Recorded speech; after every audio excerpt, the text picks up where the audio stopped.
Qué bueno que nos están acompañando otra vez en otra sesión más de Diálogos Jurídicos en la Era de la Globalización con la doctora Padilla y el maestro Jesús Rosales. Oigan, pues hoy tenemos un tema padrísimo, ¿verdad? Un tema que a mí me parece que es de suma importancia para la comunidad jurídica, para la comunidad política y para la sociedad en general, ¿no? Antes que cualquier cosa que empecemos, les voy a comentar precisamente que estamos aquí en la unidad de investigación de la FES Acatlán de la UNAM, que nos están haciendo favor precisamente de apoyarnos en este sentido. Y bien, están conmigo, me acompañan como todos los jueves y como todas estas charlas maravillosas que nosotros estamos llevando a cabo, el maestro Jesús Rosales. Jesús, gracias por acompañarnos, buenos días. Y está también con nosotros Anita Reyes. Anita Reyes, que bueno, ella es estudiante del Diplomado de Derechos Humanos y Sistema Penal de aquí de la FES Acatlán. Entonces, bueno, ¿cuál es el tema de hoy? La influencia, el derecho de injerencia que tiene precisamente la USAID. ¿Ustedes conocen qué es la USAID? ¿Han oído hablar de ello? Que es precisamente la Agencia de los Estados Unidos para el Desarrollo Internacional. Y entonces, en ese sentido, bueno, pues ¿cuál es el desarrollo internacional, no? Esta parte que a mí me parece que no la conocen muchos, o sea, yo creo que el 90% de los juristas y el 90% de los mexicanos no sabemos qué es la USAID. Bueno, pues déjenme decirles que la USAID es precisamente como que la forma de control norteamericana sin guerra. Sin guerra, es más bien como que utilizan un discurso de tipo social, un discurso desarrollista, pero bueno, por supuesto direccionado al libre mercado. Y entonces, por ahí, haciendo la investigación precisamente de esa parte del USAID, nos encontramos que los Estados Unidos manejan o pretenden manejar las políticas en los estados de América Latina.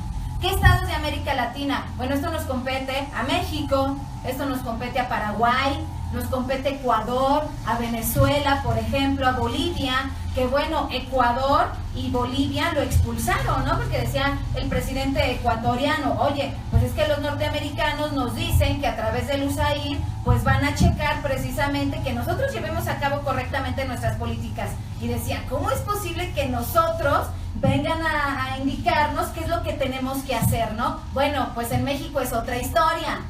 En México es otra historia y es lo que vamos a platicar hoy en nuestros diálogos jurídicos. ¿Por qué les digo que es otra historia? Fíjense ustedes, porque ni más ni menos manejan la política jurídica, la política económica y la política en materia de corrupción, que son nuestros dos temas de hoy. La materia penal y el Sistema Nacional Anticorrupción, o sea, la materia de transparencia, por ejemplo, el Open Government, gobierno abierto, y por ahí hay una ley que yo voy a realizar un análisis en el transcurso de este tiempo, ¿no? Que vamos a estar platicando.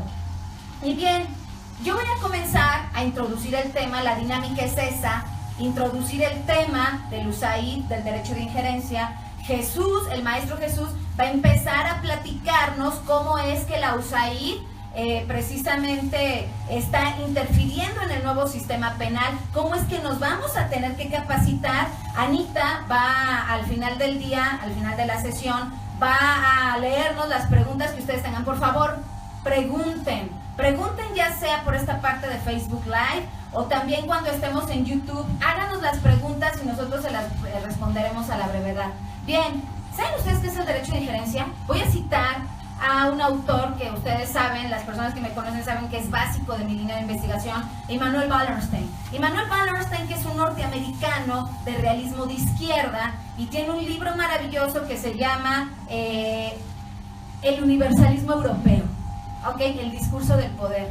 Y entonces en esa parte, precisamente, miren ustedes, hasta me sé la página de tanto que me encanta Wallerstein. En la página 34 de ese libro, Wallerstein nos habla precisamente de un diálogo que tuvieron Sepúlveda y Bartolomé de las Casas en la época de la colonia.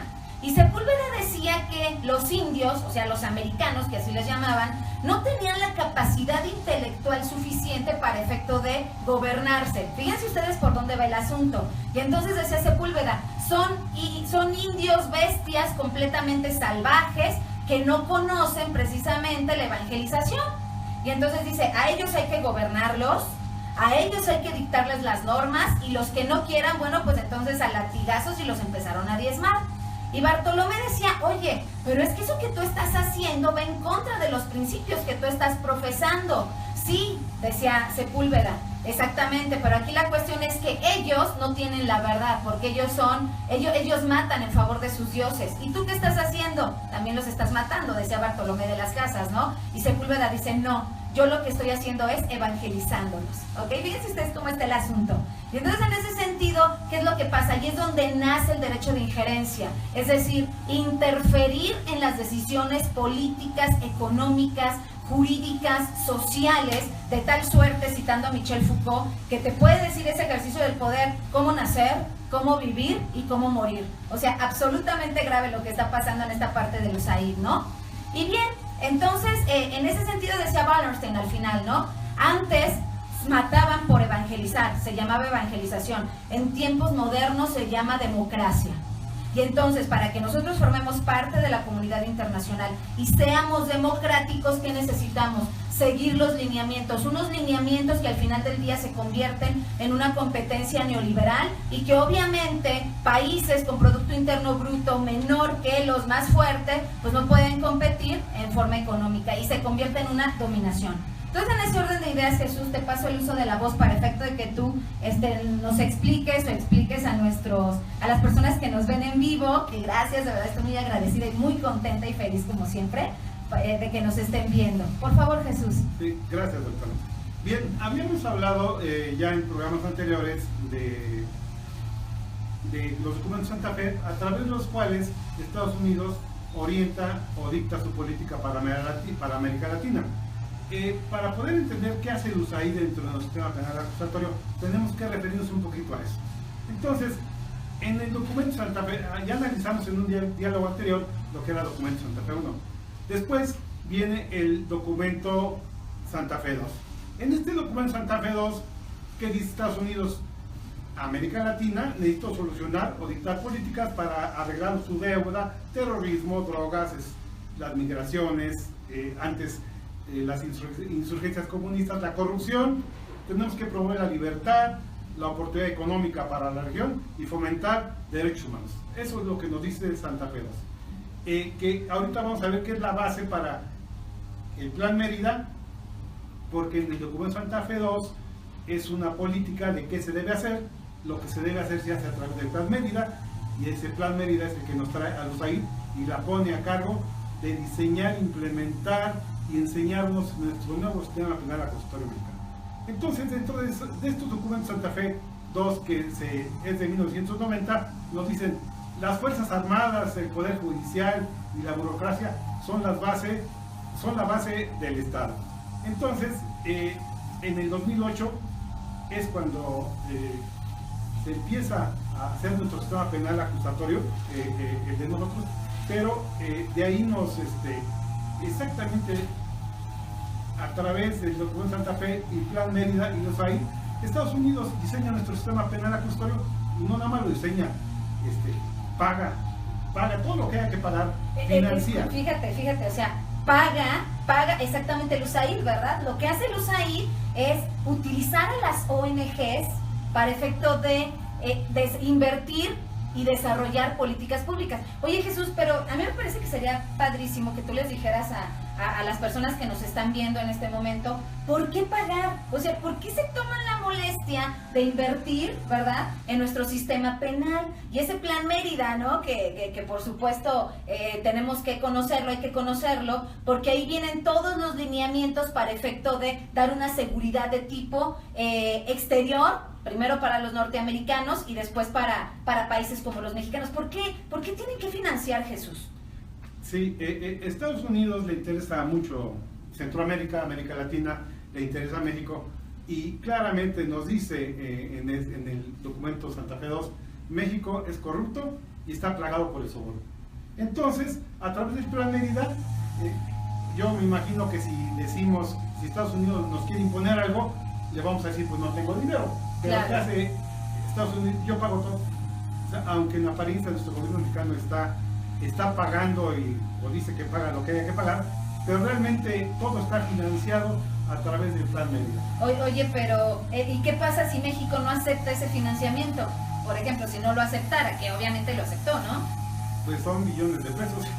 Ajá. Ahora, México, en este caso, se tiene, pues, nos alineamos a las políticas de Estados Unidos. Pero ¿por qué no hacerle como Ecuador, no? Como el presidente, ay, se me olvidó el presidente Correa. ¿Por qué no hacerle como Ecuador y expulsar el USAID? Bolivia, Evo Morales dijo, ¿sabes qué? O sea, aquí no van a entrar, lo expulsamos. ¿Por qué México nos alineamos? Y esa alineación significa capacitación de nuestros operadores jurídicos y significa también capacitación militar. O sea, ¿qué pasa? Bueno, de hecho, hasta la parte donde llegue la investigación, tenemos que Estados Unidos, a través de los USAID, maneja 38 grandes programas nacionales, que incluye reforma laboral, por ejemplo. Ajá. Entonces, tenemos 38 grandes programas y dentro de ellos está el sistema penal acusatorio mexicano. Claro. Entonces, si no, de hecho, ellos son los que manejan todo. Nosotros nada más decimos que sí, nos financian, que por qué aceptamos eso, pues si no aceptamos vamos a tener política represora. Claro. Pero tanto el Congreso mexicano como nuestro gobierno y Relaciones Exteriores, pues únicamente Estados Unidos nos dice que tengamos que hacer y lo estamos haciendo, ¿no? No, y aquí tenemos agencias norteamericanas que precisamente nos están tratando de capacitar en el nuevo sistema penal, ¿no? Y esa parte del CETEC, Jesús, ¿eso cómo funciona? Sí. Vía Plan Mérida, cuando se establece el Plan Mérida, claramente dice, a ver, nosotros vamos a implementar dentro de varias cosas el sistema penal acusatorio y vamos a capacitar a policías y vamos a hacer varias cosas. Y vamos a poner a dos personas, vamos a poner por parte de Estados Unidos vamos a poner USAID. Ajá. Y del lado mexicano vamos a poner a la Secretaría Técnica. Entonces, Ajá. son los dos grandes parámetros que usamos y son los que estamos usando. Secretaría Técnica únicamente dice sí, porque quien implementa es la USAID y nuestra Secretaría Técnica únicamente desarrolla y ayuda a la USAID a que en México se implemente como parte mexicana el sistema penal, pero la reforma constitucional, en fin, todo lo que tiene que ver con las nuevas reformas a derechos humanos que tenemos, todo es implementado por USAID. CETEC es la parte mexicana, pero nada más para decir, yo te ayudo a desarrollar lo que tú me digas. Exactamente. Esa es o sea, eso es como está, exactamente es como está funcionando. Ajá. Ahora, de parte, o sea, ¿quién funciona? ¿Quiénes son en medida de parte de Estados Unidos? Departamento de Estado de Justicia, el Pentágono, la CIA, el FBI, la DEA, la Secretaría de Seguridad Interna y el Congreso de los Estados Unidos. Ajá. Ellos están atrás del plan de medida por parte de Estados Unidos. Y de parte de México, ¿quién está atrás? Pues nuestra Secretaría de Seguridad Pública, la Procuraduría General de la República, Ajá. el CISEN, la Secretaría de la Defensa y la Secretaría de la Marina. Ajá. Pero el sistema penal se implementa a través de instituciones bien, USAID, Estados Unidos, con todas sus ONGs que dicen que son ONGs. Sí. Y Porque ni siquiera entra el gobierno, oigan, son puras ONGs. Y nosotros a través de Secretaría Técnica. A través de O sea, CETEC. eso es lo que hemos estado haciendo. Ajá. México, ya hay un acuerdo entre presidentes de los Calderón y Bush, y México en 2007 dice, Iniciativa Mérida es un nuevo paradigma de cooperación en materia de seguridad. ¿Qué Ajá. significa? A través de un acuerdo presidencial, que es un nuevo estilo que usan los gobiernos para hacer tratados internacionales, comprometer a sus países sin pasar por el Congreso. Ajá. Entonces fue lo que hicimos en México, usamos un acuerdo presidencial para comprometer a todo nuestro sistema jurídico y a todo México. Estados Unidos sí lo hizo bien. Estados Unidos pues sí fue con su Congreso, pidió autorización para llevar a cabo lo que es el plan Mérida. Pero nosotros con un acuerdo, tuvimos el acuerdo presidencial y únicamente la Secretaría de Relaciones Exteriores dijo, da nota. Implementamos un nuevo sistema, implementamos 11 reformas estructurales y no hay problema. Oye, qué loco nosotros. O sea, ¿qué pasa con nosotros los ciudadanos, con los juristas? ¿Qué pasa con nuestras autoridades? ¿Por qué dejamos que se nos implementen ese tipo de arbitrariedades en nuestro país que no son mexicanos? O sea, no tenemos información con respecto a esta parte del USAID, Jesús. Bueno, exactamente la idea de estos diálogos jurídicos, tocando Documento Santa Fe, el Plan Mérida, la USAID, es para que entendamos de dónde viene nuestro sistema penal, de dónde viene la reforma constitucional, la reforma de derechos humanos, y lo entendamos, o sea, a dónde tenemos que ir nosotros para poder conocer el sistema. Pues en México no. Para ser democráticos, ¿no? Tenemos que ir a USAID y a sus ONGs para que nos digan cómo tiene que ser nuestro sistema penal, nuestras reformas, cómo estudiar el derecho. Todos los que nos están capacitando y nos tenemos que alinear con ellos definitivamente. Ahorita vamos a tocar lo que es ya directamente los proyectos que tiene la USAID en México, que punto a punto nos van guiando y nos van diciendo qué está haciendo la USAID en cuanto a los temas penales accesorios y cómo lo está implementando. Sí, claro, claro.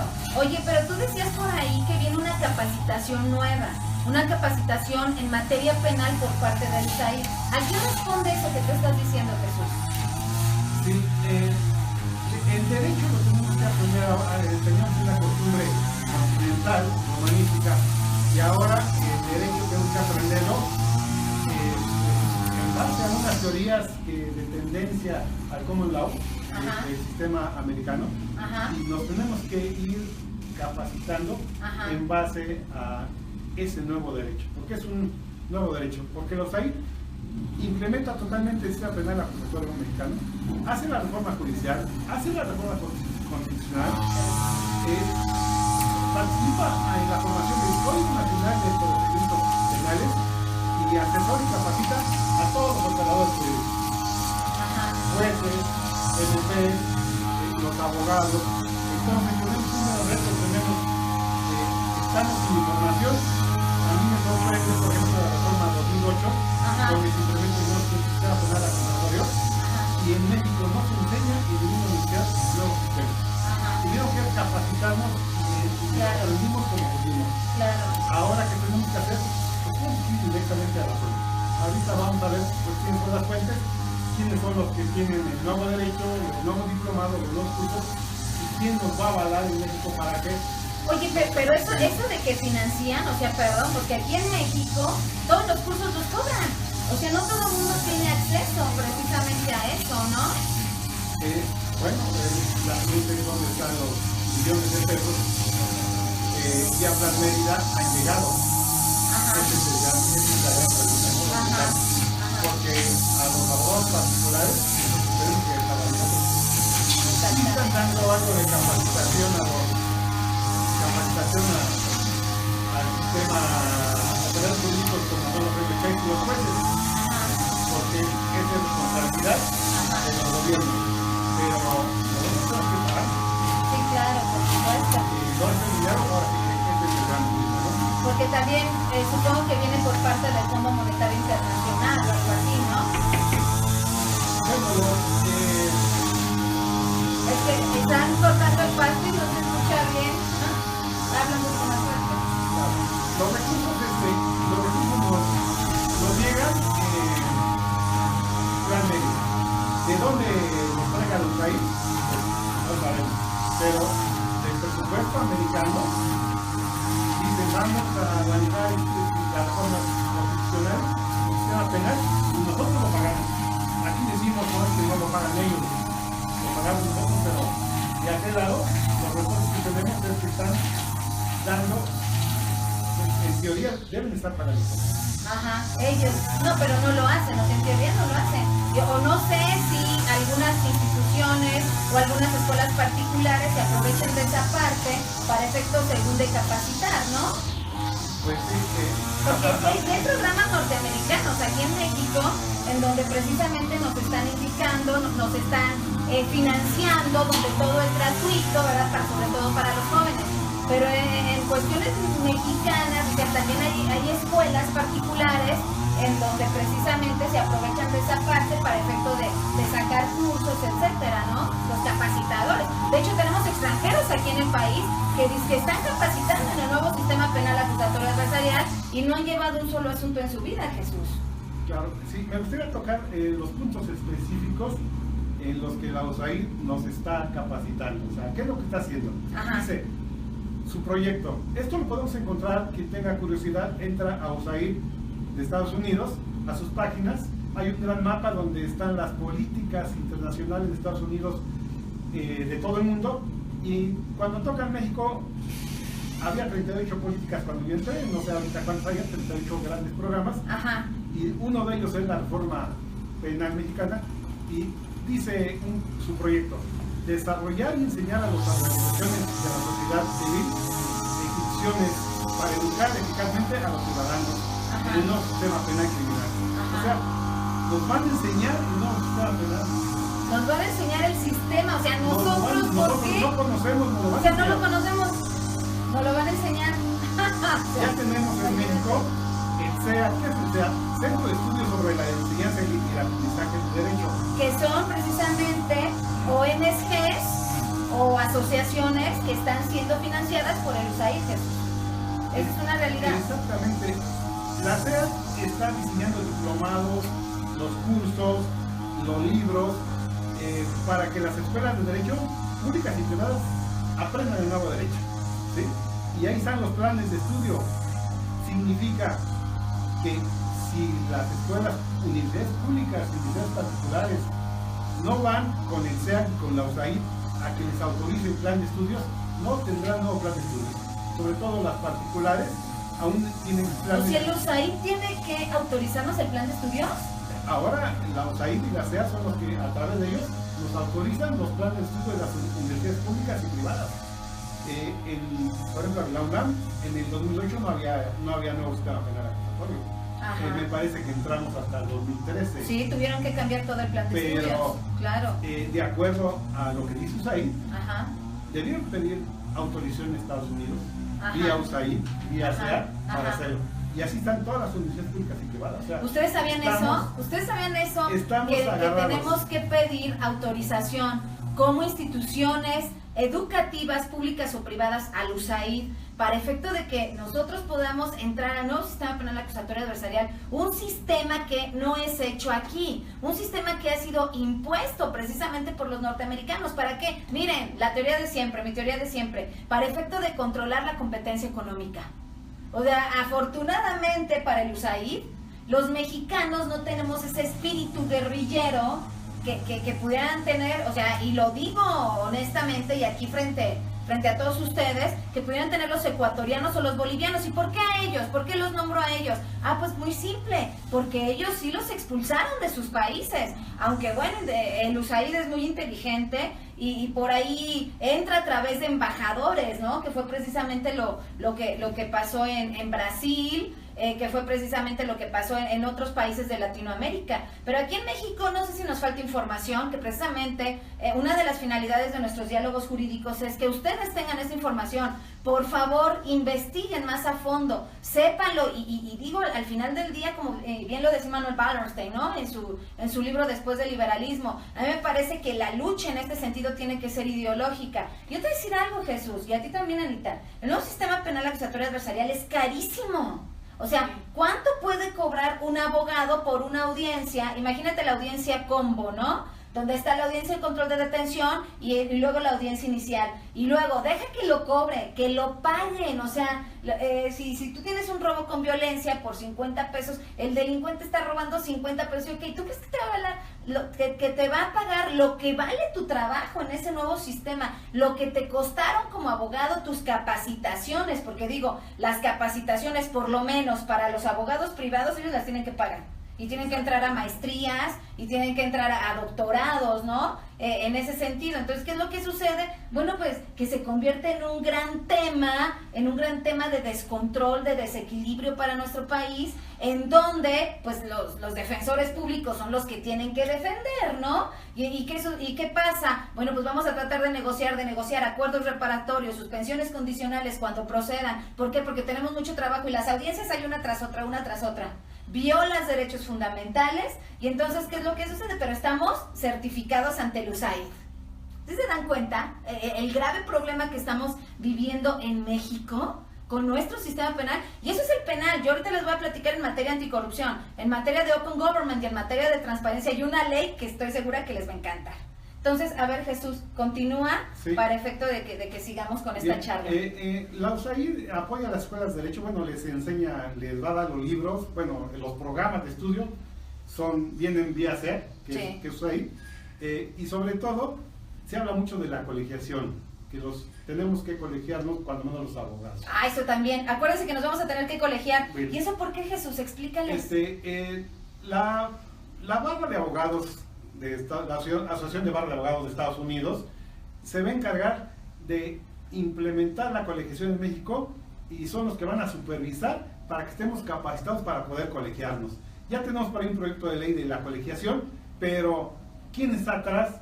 La Barra de Abogados de Estados Unidos. Es la que va a decidir qué programa de estudio y qué hay que saber para poder ser abogado y estar colegiado. No, ustedes dirán, oye, es que es maravilloso, porque nos vamos a hacer gringos. No, o sea, muchachos, por favor, comunidad jurídica, por favor, si tuviéramos los sueldos, ¿verdad?, que tienen los norteamericanos, sería distinto. Si tuviéramos el nivel de vida que tienen los norteamericanos, sería distinto. O sea, por favor, no se confundan, no se confundan. A mí, de verdad, que este tipo de cuestiones que nosotros analizamos, a mí sí me ponen muy, ¿cómo se puede decir?, enojada.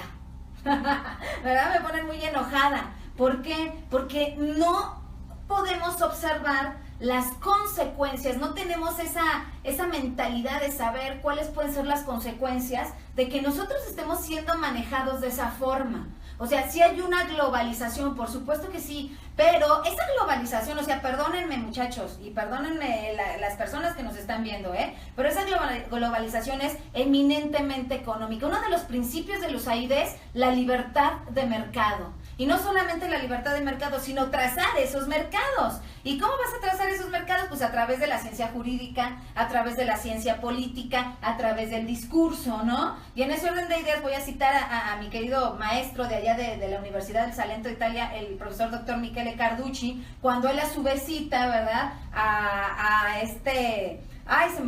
Smith, cuando él cita a Smith, que dice que el mercado es precisamente el que va a acabar con las guerras. Imagínate, ya no quieres guerras de hombre a hombre, ya no quieres bombas nucleares. Bueno, ahí está el mercado. Y la verdad, pues sí, tienes razón, ¿no? Tienes razón en este sentido. ¿Por qué? Porque el mercado te apacigua, ¿no? Y voy a citar a Foucault. Además, el neoliberalismo seduce, te gusta, induce. Y aunque estés, pero de verdad, por el piso, como ahorita nos encontramos en materia jurídica, ¿qué es lo que hacemos? Bueno, pues ya tenemos aquí, nos creemos gringos, ¿verdad? Creemos que si sabemos el nuevo sistema penal acusatorio adversarial vamos a ir a litigar a Estados Unidos. Por favor, no se confundan, no se confundan. Aquí se trata de construir, y se trata de construir en nuestro país, no construir a partir de... ¿Por qué? Precisamente estamos así. ¿No se dan cuenta que tenemos 60 millones de personas en extrema pobreza? Por favor, o sea, y es porque es un mercado, y esos 60 millones no le interesan a nadie. Esa es una realidad. Jesús, antes de que me enoje más, continúa. Bien, otro de los proyectos de los USAID es la práctica constitucional sobre los derechos humanos. Tenemos aquí que lo está haciendo, nos está enseñando cómo aplicar las reformas de derechos humanos en México a través del Instituto Mexicano de Derechos Humanos y Democracia. Fíjense, entonces, los derechos humanos también son impuestos. Ahí se actualiza una de las hipótesis que yo manejo en este libro. En restricción de los derechos humanos. O sea, los derechos humanos, la reforma en materia de derechos humanos se hizo para restringirlos. ¿Y en qué parte vas a restringirlos? En esas partes que económicamente y de libertad de mercado no funcionen, no tengan funcionalidad. A ver, Jesús, ¿cuál es esa onda? A ver, diles, esa parte.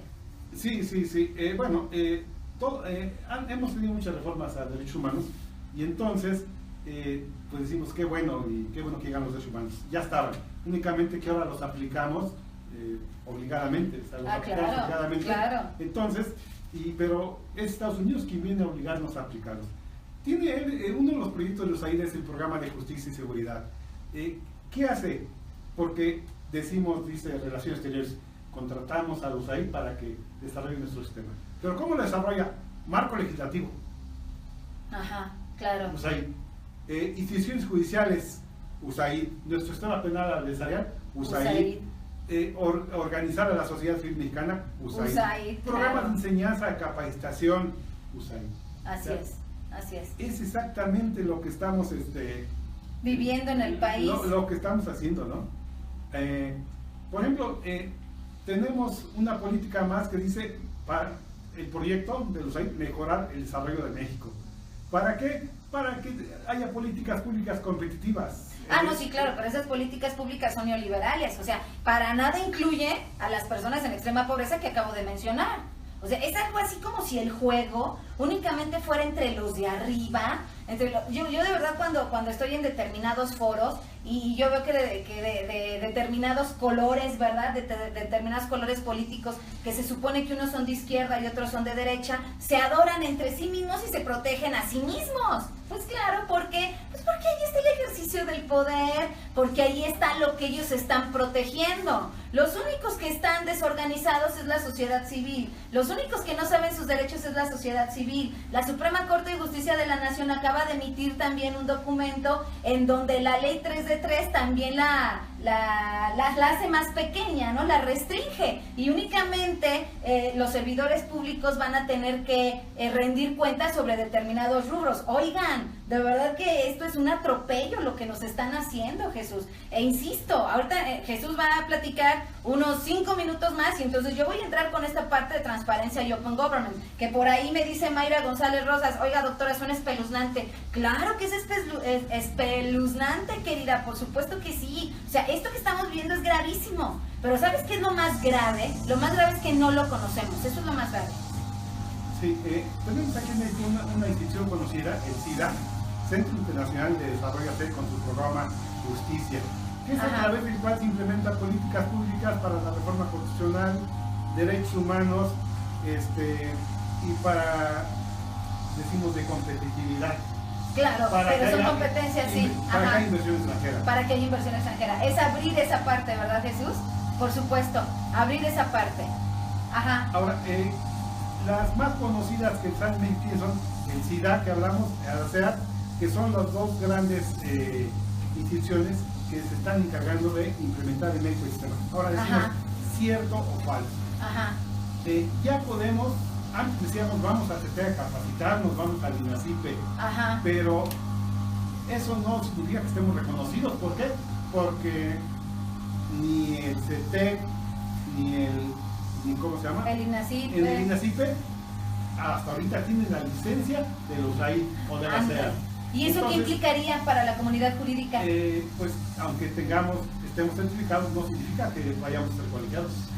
Ok, fíjense, si no estamos certificados por el USAID, entonces no nos vamos a poder colegializar, ¿ok? O a menos de que la colegialización, porque digo, así es en nuestro país, de repente avientan un acuerdo, un decreto, lo que sea, a menos de que esa colegialización, bueno, pues responda a determinadas circunstancias, ¿no?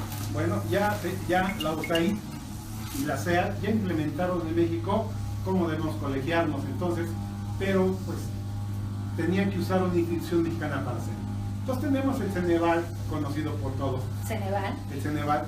Entonces, si yo quiero saber, pues ya hay cursos, ya hay exámenes de Ceneval para que nos certifiquemos, bueno, cuando menos que tengamos una constancia de que conocemos el sistema penal acusatorio mexicano, y se llama el EXIPA. Entonces entramos a la página. ¿EXIPAC? A ver, EXIPA, examen del sistema penal acusatorio. Y ese se hace a través del Ceneval. Se hace en el Ceneval. Y eso nos va a certificar. Claro, pero si yo entro al Ceneval, ¿a dónde encuentro yo la convocatoria y las bases? En el USAID. En el USAID. Claro, y claramente entren ustedes a la página Ceneval, USAID, buscando este EXIPA, y van a ver la convocatoria. Dice claramente USAID, sea barra americana de abogados, y también dice el gobierno mexicano, ¿verdad? Claro, entonces, claro. Pero, ¿y en qué página está? En la página mexicana no, www.seat. O sea, aquí tengo la página. Chequen la página. Jesús les va a dar la página para que ustedes entren. Fíjense que por ahí Saúl Carreño, ¿cómo estás? Gracias por estarnos viendo. Nos dice Saúl: doctora Padilla, felicidades y gracias por transmitir estos paneles. Pregunta por qué estos foros no se transmiten en televisión abierta. ¿Por qué creen? ¿Por qué creen? Como diría Sigmund Bauman, mientras más miedo tengamos, somos más fáciles de controlar. Y ese miedo se da porque no estamos informados, no estamos capacitados, no sabemos qué es lo que está pasando en nuestro país.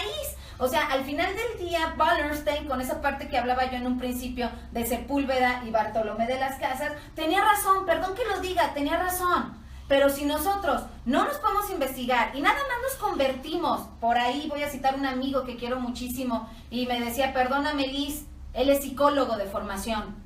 Decía, perdóname Liz, pero los abogados se convierten únicamente en herramientas para efecto de que el sistema continúe. Es decir, son los carpinteros del derecho. Fíjense nada más. Fíjense, o sea, yo al principio sí me enojé, o sea, conmigo misma, porque digo, no, nunca lo manifiesto con mis amigos, ni mucho menos, pero tiene razón, o sea, porque el hecho de aplicar la norma jurídica, el hecho de que nosotros no podamos saber esto, no podamos pensar qué es lo que está pasando, nos convertimos en meros carpinteros jurídicos. O sea, y eso qué pena, ¿verdad? De verdad, que nada más estemos aprendiendo las cosas como son el ABC del sistema penal acusatorio adversarial. Me presento en una audiencia, bravo, felicidades, lo logré, no me calificaron de legal a detención, pero no sabes lo que está pasando en el país, ¿verdad? No sabes lo que le estás dejando a tus hijos y no sabes el control norteamericano que tenemos aquí en México, ¿cierto?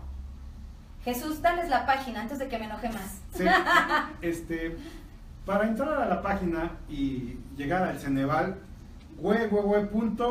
cenead.org.mx.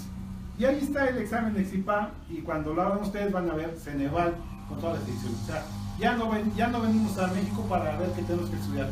Ahora vamos a la CEA. Ellos nos van a decir qué estudiar. Para que nos digan qué estudiar. Ellos nos van a decir qué estudiar. ¿Cómo pasar el examen, el cuestionario de bueno, los temas que tienen que estudiar, ¿no? Los temas que hay que estudiar, que es lo que decía Rafael Correa en Ecuador. ¿Cómo van a decir a mí cómo llevar a cabo mis políticas públicas? Eso no es posible. Ah, bueno, queridos, pues en México sí lo están haciendo. Y siento decírselos. Bueno, miren ustedes, voy a comentar, Jesús, ¿sí? Anita, si me lo permiten, una parte, ¿cómo voy a utilizar esa palabra? Espeluznante, ¿verdad? Que es en materia de anticorrupción, porque esto precisamente no solamente está en el nuevo sistema penal acusatorio adversarial, está en todas las políticas públicas en nuestro país. Ustedes pueden entrar a internet y pueden checar un documento emitido por el USAID en materia de transparencia y open government. Ellos también nos dan los lineamientos en materia de transparencia. Pero ¿saben qué fue lo que me encontré? O sea, ustedes chequenlo, ahí está en internet y además es público. Obviamente está en inglés, pero como ustedes hablan inglés perfectamente no van a tener ningún problema. Entonces, en ese sentido, ¿qué es lo que sucede? Ah, bueno, que nos están diciendo los norteamericanos a través del USAID cómo manejar nuestro Open Government. Open Government, que quiere decir gobierno abierto, gobierno electrónico, transparentar. ¿Qué es lo que hace el gobierno? ¿Qué hacen nuestros servidores públicos? Pero ¿saben cuál es la razón? ¿Saben cuál es la finalidad? Precisamente para que ellos tengan injerencia y estén perfectamente informados de lo que está pasando en nuestro país. Y eso atiende a una razón. Bueno, más bien a dos razones, miren ustedes. La primera razón se refiere a que ellos pueden checar que se lleve a cabo todo el Sistema Nacional Anticorrupción de control hacia los capitales de los capitales federales, los capitales públicos federales, para que se puedan invertir en lo que se debe invertir, ¿no? O sea, estamos hablando de que esta inversión da pie precisamente a la apertura del neoliberalismo, ¿verdad? La apertura de un neoliberalismo que yo lo he dicho muchas veces, que es la privatización, ¿verdad? Que es el recorte al gasto público y es también la desestatización. El Estado no interviene. Entonces, en ese orden de ideas, ellos están observando que se cumplan los objetivos para abrir ese mercado. Pero hay algo que me encontré súper peor, de verdad, que es precisamente las asociaciones público-privadas. ¿Ustedes las conocen? ¿Saben que en México tenemos una ley que se llama así? Ley de Asociaciones Público-Privadas, y que en abril, precisamente el 1 de abril del 2016, hubo la última reforma. Esta ley se crea en México en el 2012. Ahí lo tenemos. ¿De qué se trata esta ley? Fíjate, asociaciones público-privadas. Y dice el USAID en este documento que yo les estoy platicando. Ah, bueno, es que el Estado debe dar apertura a las inversiones privadas. Miren nada más. Fíjense lo que está pasando con nuestro sector salud, que se está manejando precisamente en esa parte de asociaciones público-privadas y que tienen además su fundamento constitucional, precisamente en el artículo 25 y 134 de la Constitución Política de los Estados Unidos Mexicanos. ¿Y qué es esto? Que esta inversión privada va a conjugarse con la inversión pública. ¿Para qué? Para dar servicios públicos, queridos, como la salud, como la seguridad, por ejemplo, como la educación. Eso no es otra cosa más que abrir la puerta desde una perspectiva de derechos humanos, de derechos fundamentales, a la inversión privada. Claro, esto se va a hacer a través de adjudicaciones, se va a hacer a través de licitaciones. Oigan, ¿ustedes conocen a Clara? ¿Saben que Aclara es una empresa norteamericana privada que está aquí en México y que ayuda a las licitaciones? ¿Sabes a quién? ¿Sabes a quién dirige en esas licitaciones? Búsquenlo, Aclara, A-K-L-A-R-A, Aclara. Ayuda al IMSS, ayuda a Pemex, ¿verdad? A toda la parte de la administración pública, todos nuestros entes públicos los va direccionando para que se lleven a cabo las licitaciones conforme a derecho. Fíjate nada más. Y obviamente son meras opiniones. Cobran, por un lado le cobran a nuestra administración pública y por el otro lado ellos deciden. Fíjense, no decide nuestra administración pública, ellos deciden a quién le van a dar las licitaciones, a quién les van a dar las adjudicaciones. Entonces, en ese orden de ideas, ¿a quién crees? O sea, ¿tú crees que van a participar empresas mexicanas? Claro que sí, pero también se abre el mercado neoliberal y entran empresas extranjeras. Y entonces, bienvenido el capital extranjero, empresas mexicanas, capitales mexicanos se van reduciendo, porque conforme a esta ley, ¿sabes qué pasa? Conforme a esta ley no tienes ningún problema, o sea, todo está conforme a derecho. Y yo les quiero decir algo, el artículo 7 de esta ley, en serio que está fatal. Porque te dice que para efectos de una asociación público-privada no podrá intervenir o no podrás utilizar ni siquiera la ley de adquisiciones, ni la ley de obras públicas, ni la ley de arrendamientos o servicios del sector público. Todo eso se excluye. Es meramente privado el asunto. Ah, pero por supuesto, ¿cuál es la misión del USAID? Miren ustedes, reducción de la pobreza. Pues no sé, a lo mejor a través de la eutanasia o que se mueran o los recluyo, ¿no? Quizás esos sean los medios para reducir la pobreza, porque yo no veo ningún programa público, ¿verdad? Para efecto de que ayuden a las personas, o no que las ayuden en los sentidos que ustedes quieran, no que les den dinero, que ustedes quieran, que existan más escuelas públicas, por ejemplo, no sé. Avance de la democracia, ya vimos que es una democracia norteamericana. Bueno, empoderamiento de las mujeres, mira nada más. Bueno, pues aquí en el Estado de México es el primer lugar nacional en feminicidios. Eso yo no lo he visto, ¿verdad? Del empoderamiento. Y bueno, si vemos la restricción de derechos humanos en materia laboral, que a los trabajadores al servicio del Estado los pueden correr cuando quieran, ¿verdad? Y si lo quiere el titular de la dependencia, bueno, pues ahí se dan el bullying para las mujeres, ¿verdad? O el moving, o incluso las pueden hasta violentar, pero bueno, dice que empoderamiento de las mujeres. Construcción de economías de mercado, claro, economías de mercado neoliberales. Welcome, ¿no? Bienvenidos capitales extranjeros.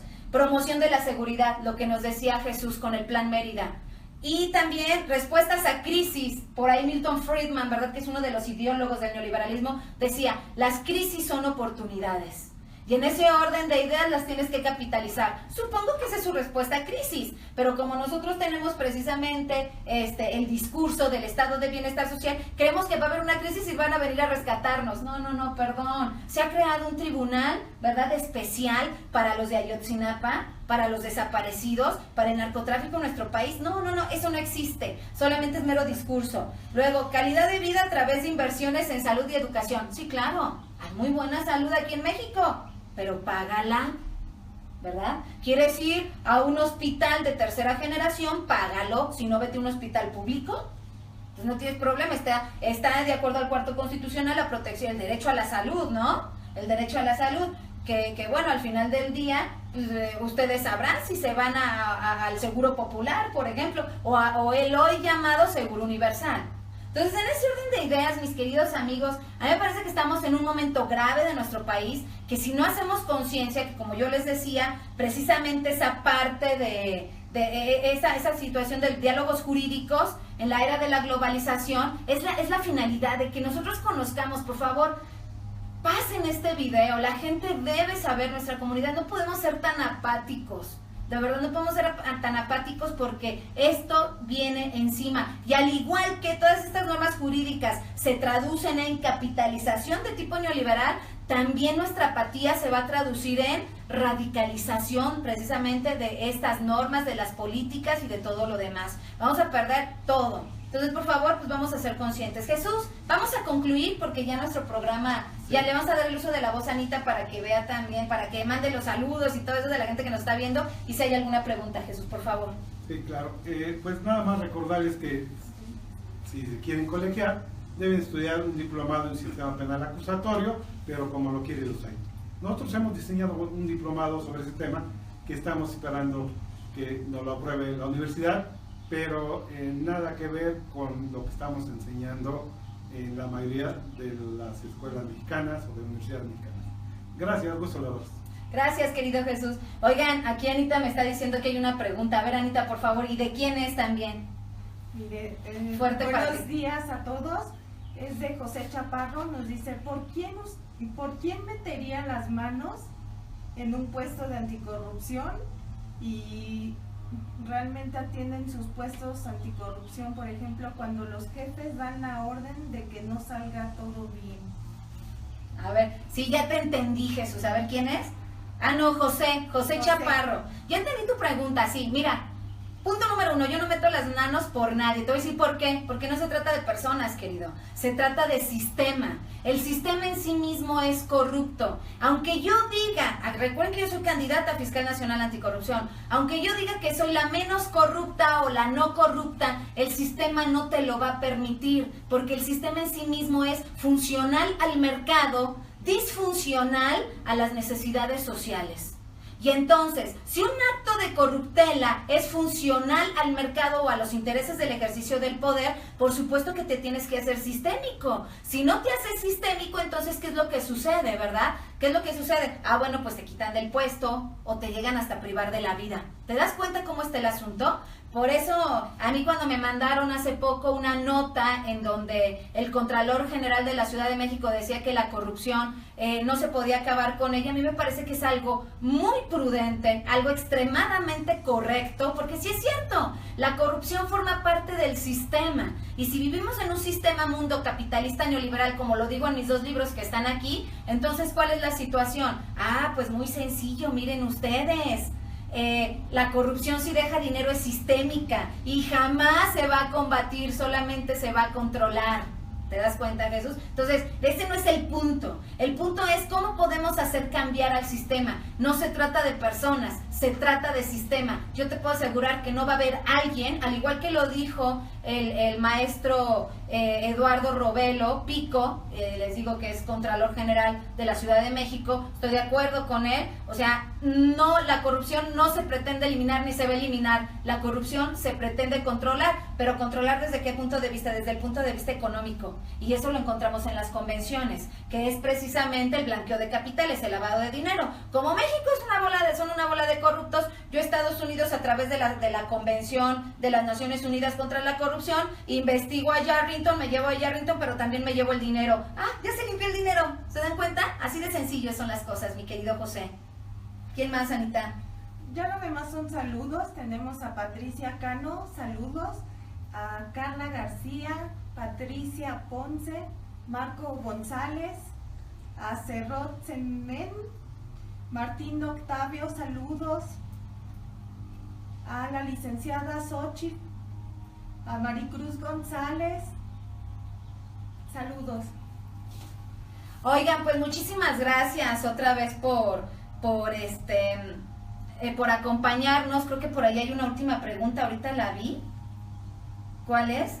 Estimada doctora, yo trabajo en un OIC. Ezequiel, hola Ezequiel, gracias por estar con nosotros. Yo trabajo en un OIC y hay muy poco personal capacitado. Así es, sí. para ejercer funciones de control y vigilancia. Lamentablemente, la Secretaría de la Función Pública no apoya a los mejores servidores públicos para apoyar puestos en este nuevo sistema. Exactamente, mi querido Ezequiel, y eso ha sido algo de lo que yo he estado manifestando en todas y cada una de mis conferencias. Si no capacitamos a nuestros órganos internos de control, si no capacitamos a la Auditoría Superior de la Federación, y es una capacitación multidisciplinaria, Ezequiel, ¿sabes qué va a pasar con el Sistema Nacional Anticorrupción? Tenemos dos cosas. La primera, o violas derechos humanos al servidor público corrupto porque no estás obteniendo una prueba lícita, porque no estás capacitado, y te estoy hablando de materia administrativa 30 y 35 de la Ley General de Responsabilidades Administrativas, el servidor público se va por esa violación. Y la otra, que no le vas a poder fincar una responsabilidad de tipo administrativo, querido. ¿Por qué? Porque no van a saber cómo investigar, no tienen los protocolos de investigación que maneja precisamente la Ley General de Responsabilidades Administrativas. Eso es gravísimo. Afortunadamente, ahorita, hay algunas capacitaciones, a mí me toca capacitar a SACMEX ahora en julio, precisamente con esta inducción al Sistema Nacional Anticorrupción. Es de suma importancia. ¿Por qué crees? Porque los abogados que defiendan precisamente a los servidores públicos son abogados que conocen de litigio, son abogados que conocen de derechos humanos, y además son abogados que saben que si tú le violas un derecho fundamental contenido en la Constitución y por ende en la Ley General de Responsabilidades Administrativas al servidor público, lo van a sacar, ¿no? Además que, como decía por allá un doctor en España, ¿no? Decía, ¿sabes qué? Aquí la percepción ciudadana, ¿cuál es? Es precisamente de que no se tienen las penas fuertes para ese sentido, ¿no? Ni en materia penal, ni las sanciones en materia administrativa también son muy leves, ¿no? Aunque las inhabilitaciones vayan hasta 20 años, pero si el servidor público corrupto obtuvo hasta 3, 4 generaciones de capital, pues digo que él ha de decir que me inhabilite 100 años, no pasa nada, ¿no? ¿Te das cuenta? Bien, aquí Javier Castellanos, a ver, ¿qué dice Anita? Javier, hola. Nos pregunta que cuáles estima que son las consecuencias a mediano y largo plazo para nuestro país de seguir con las políticas actuales. Ay, no, o sea, ¿quién fue Javier, no? Javier. Mi querido Javier, ¿qué te puedo decir? Pues algo extremadamente grave. Primero te voy a decir qué es lo que va a pasar, Javier. Lo que sucede en todo neoliberalismo, porque esta es norma neoliberalista. Los que están en el ejercicio del poder, por eso se protegen tanto, querido, se van a hacer más poderosos económicamente. Y los que están abajo de ese ejercicio del poder, se va a radicalizar su situación económica. Va a aumentar el delito, por ende, las penas van a criminalizar con mayor fuerza. Y entonces, en ese sentido, o sea, estamos en un caos. Mira, observa Veracruz, observa Guerrero, observa la parte norte de la República Mexicana. Ahorita estamos en un grave problema social. Hasta yo lo he dicho, ¿verdad? Estamos en una cuestión humanitaria terrible aquí en el país. ¿Cuál sería la solución, querido? Pues la solución es que nosotros como ciudadanos empujemos. Y eso lo dije el día lunes, que fue 12 de junio, lo dije en la Asamblea Legislativa. Y de verdad, lo dije, y a mí me pareció maravilloso porque fue una libertad de expresión buenísima. Lo dije en frente de diputados, ¿verdad? Lo dije en frente de cualquier persona que estuviera ahí, cualquier servidor público. Si nosotros ciudadanos no utilizamos la acción penal privada, la transparencia, si no denunciamos, si no seguimos las denuncias, los que podemos, porque los de abajo pues con trabajos comen, ¿verdad? Entonces esto es muy difícil que cambie, querido. Entonces ese es el panorama que yo veo, ¿no? ¿Quién más? ¿Alguna otra pregunta? Dice, muy cierto, ya que el Tribunal Federal de Justicia Administrativa ya ha apoyado esos criterios, por supuesto, pues es o sea, haz de cuenta que todo es un sistema y es violatorio de garantías, ¿no? Mil gracias por tomar en cuenta mi comentario. No, al contrario, acuérdense que yo, Jesús, bueno, primero ellos, ¿verdad? Jesús, Anita y su servidora estamos preocupados por nuestro México y también por nuestra querida América Latina. O sea, tenemos que apoyar, ¿verdad? Tenemos que sacar esto adelante porque si no, a mí no me parece que nos traten como indicaba Sepúlveda, ¿verdad? A Bartolomé de las Casas, porque nosotros no somos menos inteligentes que los que tienen el ejercicio del poder económico. Ok, a ver, alguien más. Querido Leo, ya lo vi. Aquí hay otra pregunta, ¿no? Sí, de Jorge Valencia, respecto a la ejecución de la responsabilidad administrativa resarcitoria, ¿se ha avanzado? Ay, mira, querido, pues así como que se ha avanzado, a mí me parece que son normas. Yo creo que retrocedimos. Te voy a decir por qué. Precisamente porque este nuevo sistema de derecho administrativo sancionador resarcitorio es extremadamente garantista. Ahora contamos, y te voy a dar el uso de la voz, Jesús, porque tú sabes eso, contamos con una reforma a la Ley Federal de Procedimiento Contencioso Administrativo, donde nos habla de un procedimiento especial, que Jesús y yo lo estuvimos analizando y llegamos a la conclusión que al servidor público se le tiene que demostrar, o sea, él no tiene que demostrar, se le tiene que demostrar peso por peso que obtiene. Jesús, coméntales, por favor. Sí, teníamos en el contencioso varios procedimientos, pero el último, bueno, estamos acostumbrados que si yo voy a contencioso y tengo que reparar un daño, pues debo poner una fianza.